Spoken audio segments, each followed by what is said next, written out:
Hey guys, welcome back to the channel. In today's video, we're going to talk about how to generate a balance sheet in Wave. Now, it's going to be a quick one. We're not going to waste too much time. So, you know how we do? Let's get into it.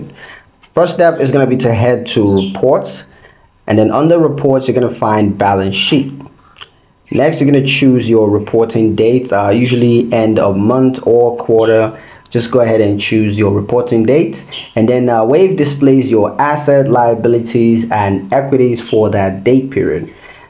Now you can review each section to ensure that accounts are categorized properly and confirm the balance sheet equation. That's asset equals liabilities plus equity.